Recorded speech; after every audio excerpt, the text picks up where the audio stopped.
पहले ही कहा था चुनाव के बाद महंगाई की गर्मी आएगी। ये मैं नहीं कह रही बल्कि नेता प्रतिपक्ष राहुल गांधी का बयान था चुनाव खत्म होने से पहले।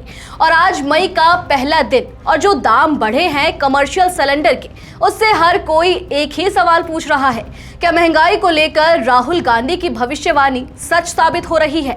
और क्या चुनाव खत्म होते ही जनता पर बोझ डाल दिया गया है? कमर्शियल गैस सिलेंडर के दाम में एक झटके में 993 रुपए की बढ़ोतरी ने इन सवालों को और तेज कर दिया है और अब इसके केंद्र में सीधे सरकार आ गई है। नमस्कार, मैं नंदिनी सोनी और आप देख रहे हैं द हिंदी टॉक।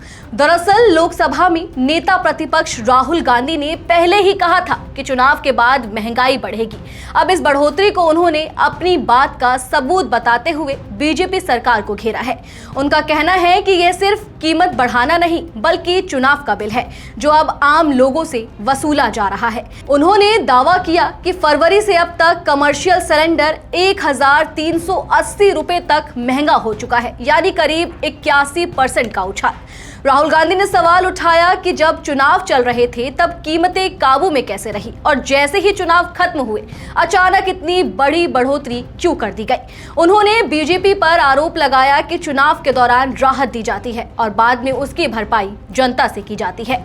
इस मुद्दे पर उन्होंने यह भी कहा कि इसका असर सिर्फ गैस तक सीमित नहीं रहेगा।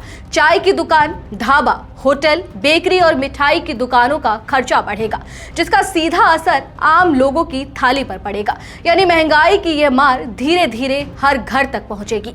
राहुल गांधी ने आगे चेतावनी दी कि गैस के बाद अब पेट्रोल, डीजल के दाम भी बढ़ सकते हैं। उनका कहना है कि पहले गैस पर मार, अगली मार पेट्रोल डीजल पर, यानी आने वाले दिनों में जनता को और झटके लग सकते हैं। अब इस पूरे मुद्दे ने राजनीतिक रंग ले लिया है। एक तरफ विपक्ष बीजेपी को घेर रहा है और पूछ रहा है कि चुनाव के बाद ही इतनी बड़ी महंगाई क्यों, तो वहीं सरकार के सामने ये चुनौती है कि वे इन आरोपों का क्या जवाब देती है। फिलहाल इतना तय है कि कमर्शियल गैस की इस बढ़ोतरी ने महंगाई को फिर से बड़ा मुद्दा बना दिया है और इसके बीच सबसे ज्यादा दबाव आम आदमी की जेब पर पड़ रहा है। चलिए फिलहाल इस वीडियो में इतना ही। इस खबर को लेकर आप क्या कुछ सोचते हैं कमेंट सेक्शन में हमें अपनी राय जरूर दें और अगर अभी तक आपने हमारे चैनल को सब्सक्राइब नहीं किया है तो तुरंत करें। इसके साथ ही हमें सोशल मीडिया प्लेटफॉर्म यानी कि इंस्टाग्राम, फेसबुक और एक्स पर फॉलो जरूर करें।